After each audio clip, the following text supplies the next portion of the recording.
for those who don't know, for over 15 years, I've been researching the challenges with the perception that Breast Cancer Awareness Month is here to, of course, save millions of women's lives by presenting them with the seemingly necessary option of a, mammogram, versus really understanding what prevention is about.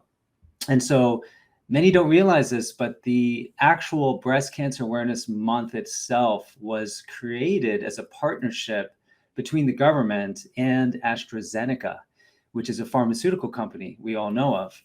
And so there's a bit of a conflict of interest there when you think about it, because AstraZeneca itself derived from a British multinational chemical company known as Imperial Chemical Industries. And Imperial Chemical Industries actually produced all these toxic compounds, which are known to be carcinogens, including mammary carcinogens, another big conflict of interest. Also, Imperial Chemical Industries, ultimately being behind AstraZeneca, they also invented Tamoxifen. So Tamoxifen is a blockbuster oncology medication for breast cancer that is by definition itself a human carcinogen. That's according to the World Health Organization. So you have so many contradictions. You have this Orwellian inversion that led to the creation of Breast Cancer Awareness Month. Now, the purpose of this live stream is to help people understand that when you have millions of women being told that their best chance at preventing a deadly disease like breast cancer is to engage in annual mammograms, then you know there's a big problem, because prevention has to do with what you're doing with your physiology. Are you exposing yourself to increased risk for cancer? Mammograms contain carcinogenic radiation, in fact, highly carcinogenic radiation. So when you're dealing with a prevention strategy that utilizes the very exposure that you are supposed to be mitigating, then there's another contradiction. So how do we prevent breast cancer? From the perspective of basic physiology, you eliminate or reduce your exposure to mammary carcinogens. It's as simple as that. But guess what? The entire industry, and this is an industry, right, a marketing program, has eliminated that from the equation, meaning they have taken and they've gaslighted universally all women carcinogen from the equation. So you aren't thinking about the obvious any longer. You're thinking, oh, well, in the future, we need to do more research. There's some pharmaceutical cure in the pipeline that we need to be raising billions of dollars for, when in fact, just standing right in front of you, sort of like what William Burroughs said in his famous book from the 60s, Naked Lunch, is that you see at the end of your fork what you're actually eating. Right in front of you is the cause and the cure of cancer.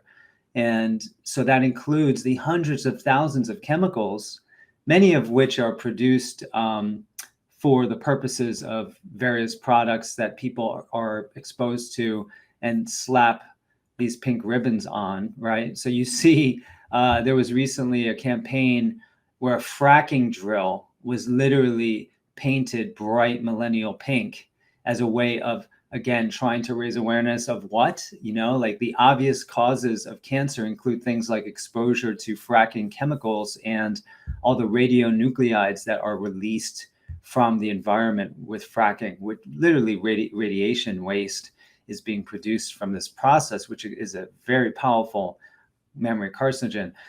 So this is what we're talking about when we're talking about the dark side of Breast Cancer Awareness Month. And so let me do a little screen share so you can look at some of the previous work I've done on the topic. So, well, let's actually start here with the Breast Cancer Foundation. What they're doing, so typical, if you go to the various websites that are proposing, right, that we need to end breast cancer by promoting mammograms at age 40, which we now know are a terrible idea, because breast cancer screening actually induces what's called overdiagnosis and overtreatment of women, meaning they have these X-ray based mammary scans. We're using gamma radiation.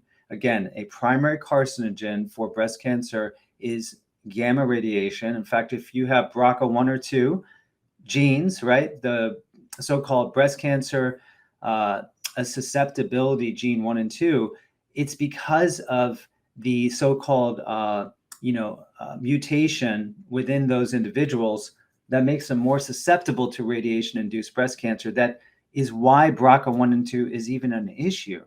And yet those are the people that should be pre-screened to not be coerced into mammograms, because they're most susceptible to radiolytic cancers. So if you go on Susan G. Komen, type in the word carcinogen. Okay, this is Komen. You're going to see a few results, but it's not what you think. They're going to downplay the role. Okay. And in fact, here, when you look at the first result, there's actually no reference to carcinogen. It's just that there's a journal, Carcinogenesis. Okay, so you're looking for actual research on carcinogens, and you're going to find there is a bit of a discussion here. I've looked through all these where they downplay the role and say more research is needed to look at the role of bisphenol A, polycyclic aromatic hydrocarbons, dioxins, because it's just not conclusive, right? We can't say that those cause breast cancer. There's not enough research. We need to fund it. We need to raise more money. Yeah, right.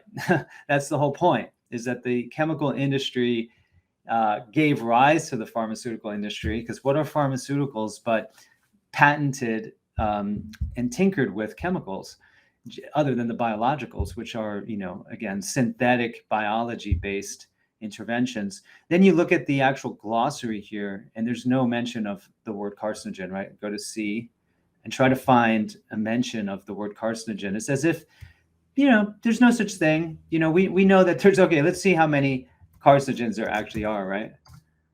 Let's see about research on carcinogens. Let's just see. Put the term carcinogen into the National Library of Medicine. Let's just see how many results there are.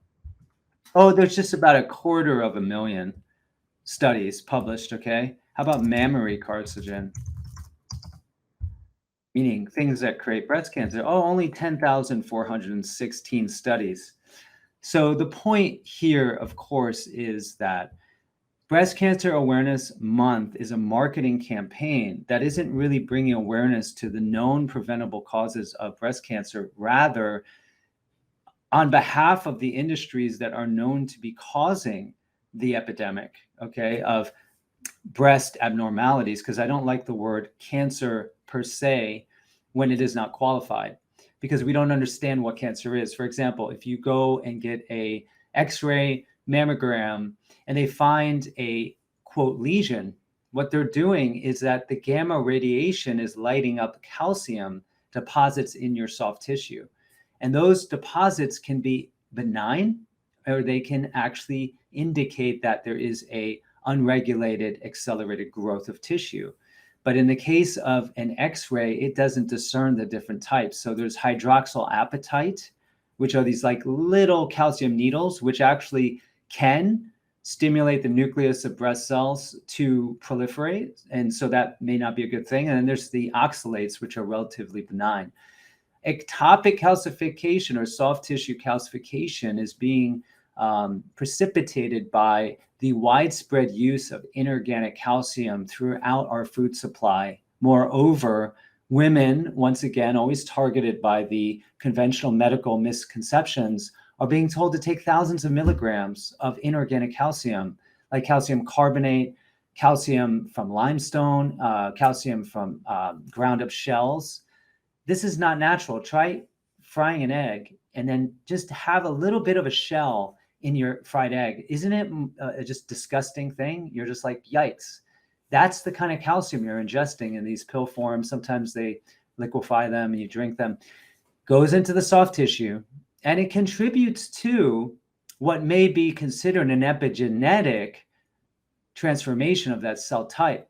Meaning, just like the work of Bruce Lipton has popularized, if the environment of a cell contains ingredients that are radically different than is normal, let's say you take a breast cell, and you add a lot of calcium in its environment, guess what can happen?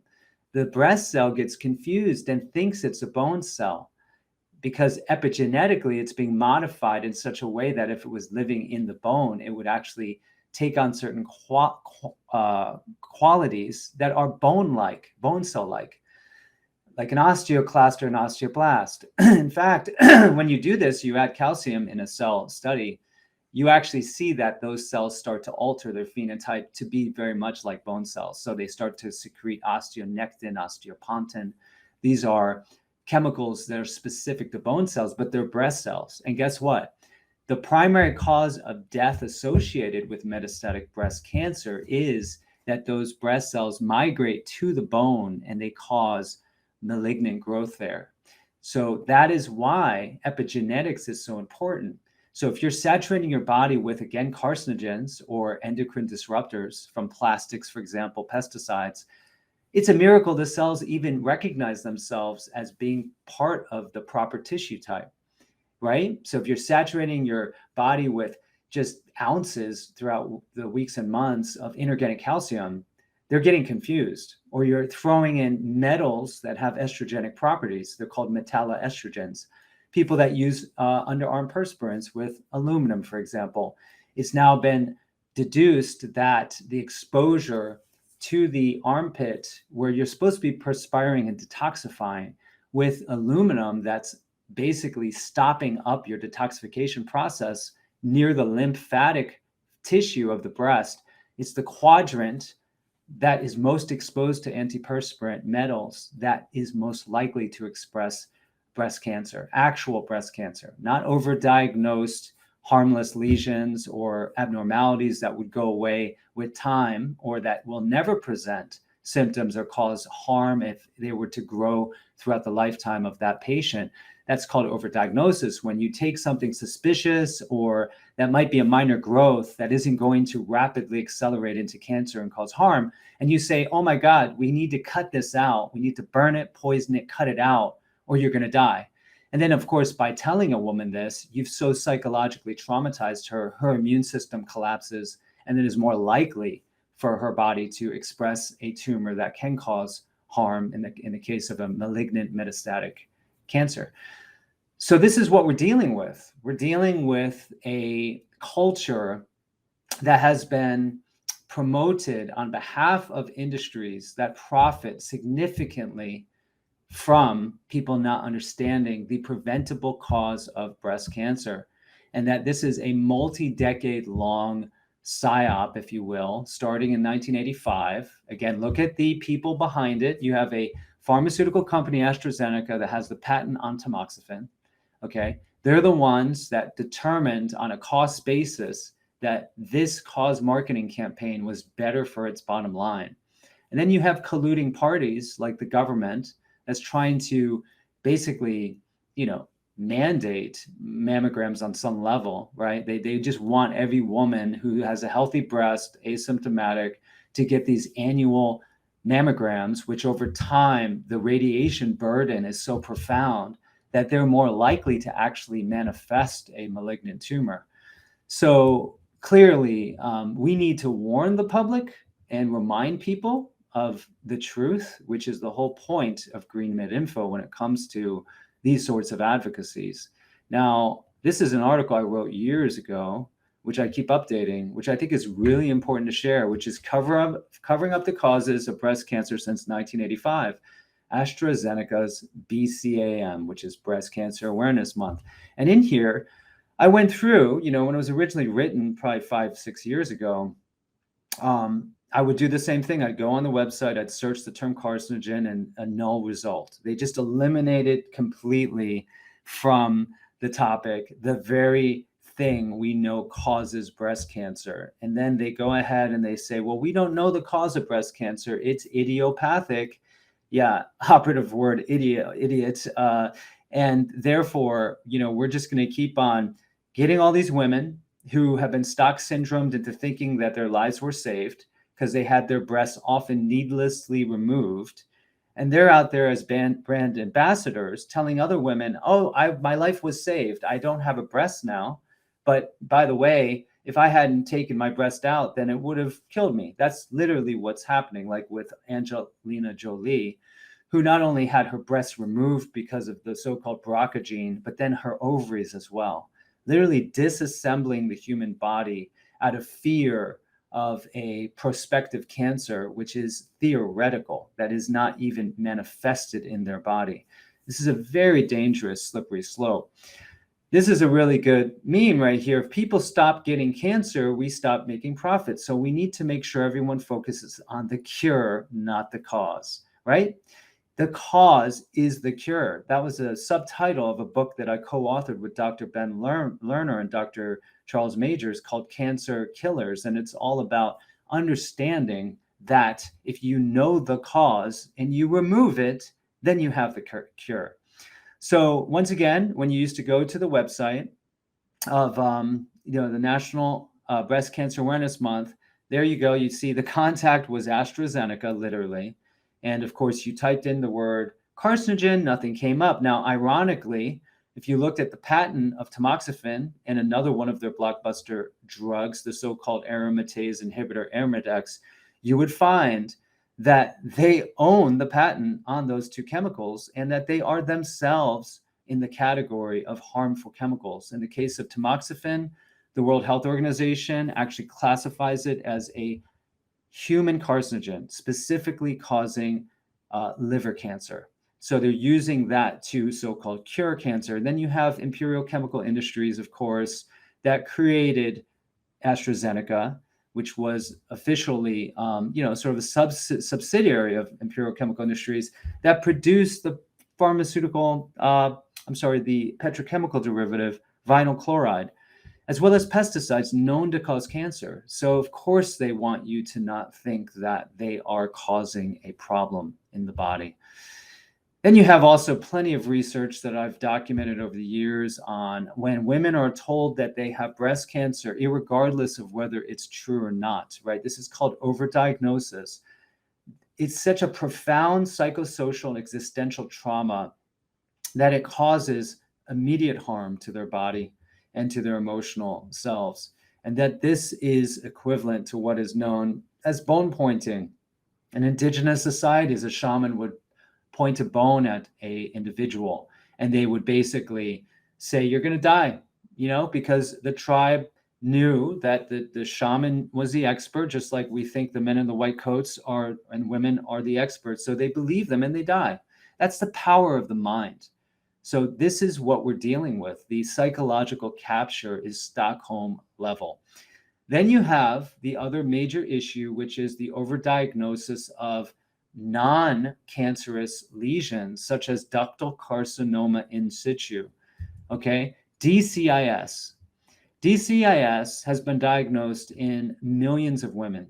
And over the years, there have been probably about 1.5 million women or more that have had their breasts removed or at least a lumpectomy because of this diagnosis. But yet in 2013, a National Cancer Institute expert panel determined that the term DCIS, ductal carcinoma in situ, should not be equated to cancer any longer, that it was even known at the time as stage 0 cancer, meaning it's not a cancer. Ductal carcinoma, right, means a growth like a cancer, the crab, right, growing, expanding in the ducts.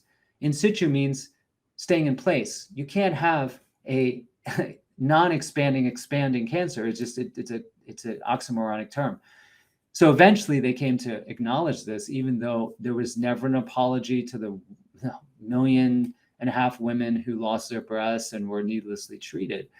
This is a byproduct of the attempt to equate prevention with screening, is that there has been so much medical trauma, the body count has been so high, and yet no one seems to still know this. These proponents of cause marketing with the pink ribbons everywhere are still participating in this psychological operation on behalf of the pharmaceutical industry. And it's very upsetting, it really is, because when you know the truth, when you see the history and you watch people march like lemmings off the edge of the universe of sanity, it's upsetting, you know, and I have to thank others, Mike Adams, Dr. Mercola, for many years, even before I started looking deep into this, they were raising awareness about just how unjust and just how, you know, full of conflict of interest this process has been. So for people that want to know about actual solutions,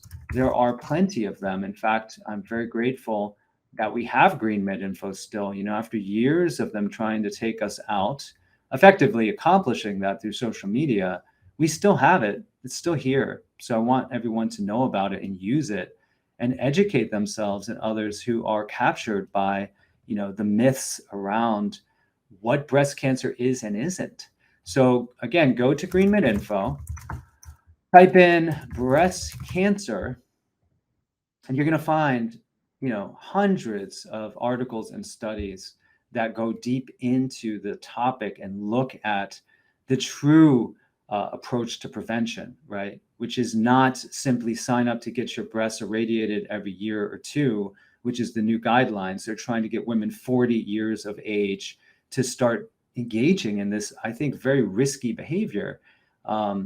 Is that you have 2,762 studies alone on our database on breast cancer.